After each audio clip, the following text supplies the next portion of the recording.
Shalom, apa kabar jemaat yang dikasihi Tuhan? Saya berharap Bapak Ibu Saudara jemaat Tuhan selalu sehat dan diberkati Tuhan. Bina Iman kali ini kita akan belajar dari 2 Timotius 1 ayat 16 yang berbunyi, Tuhan kiranya mengaruniakan rahmat-Nya kepada keluarga Onesiforus yang telah berulang-ulang menyegarkan hatiku. Ia tidak malu menjumpai aku di dalam penjara. Dalam ayat ini ada satu nama yang disebut oleh Rasul Paulus yang sangat penting kita ketahui, yaitu Onesiforus. Siapakah dia? Dalam tradisi ortodoks, Onesiforus adalah salah satu murid dalam ke-70 murid Tuhan Yesus.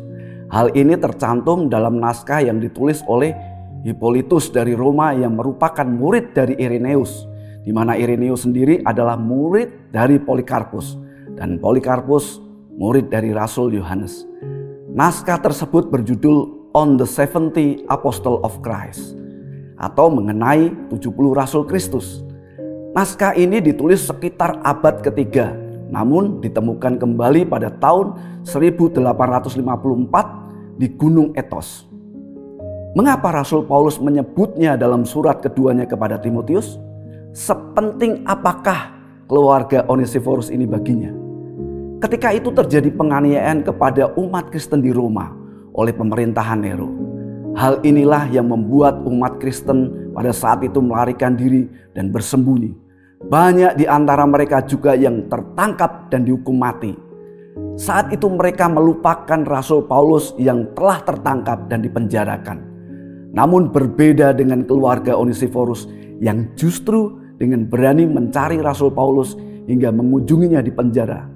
Mereka dengan berani mencari informasi dan kemudian mencari dan mengunjungi Rasul Paulus di penjara. Hal ini kemungkinan dilakukannya berkali-kali. Kunjungan ini yang membuat Rasul Paulus mendapat kekuatan dalam penjara. Sehingga dia menyebut dalam suratnya, telah berulang-ulang menyegarkan hatiku. Bahkan dia menyebut bahwa keluarga Onesiforus tidak malu menjumpai di penjara yang seakan-akan menghaluskan makna sebenarnya, yaitu tidak takut. Mengapa? Ketakutan inilah yang dialami oleh umat Kristen pada saat itu di Roma, sehingga mereka tidak lagi berpikir untuk orang lain. Mereka kehilangan kasih dan kesetiaan satu dengan yang lain. Apa makna dan nilainya bagi kita? Kejadian yang menakutkan bisa terjadi kepada kita kapan dan dimanapun. Contoh konkretnya adalah saat pandemi. Begitu banyak orang menjadi ketakutan karena COVID ketika itu. Bahkan orang percaya pun menjadi ketakutan dan kehilangan kasihnya. Nah, bagaimana caranya kita tetap bertahan dan lolos dari pandemi saat itu? Selain kasih karunia Tuhan, caranya adalah dengan tetap percaya kepada Tuhan dan saling mengasihi dengan menjaga satu dengan yang lain. Karena saat itu kepedulian satu dengan yang lain sangat dibutuhkan. Orang tidak boleh sembarangan pergi kemanapun dan melakukan aktivitas dengan bersentuhan satu dengan yang lain. Dengan menjaga kebersihan diri, maka kita juga dapat menyelamatkan orang lain.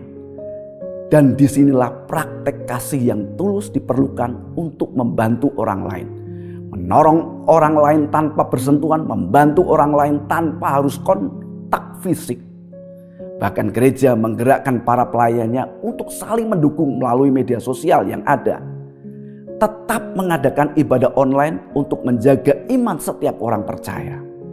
Dari hal inilah banyak kesaksian-kesaksian dari jemaat Tuhan yang luar biasa karena lepas dari maut akibat COVID.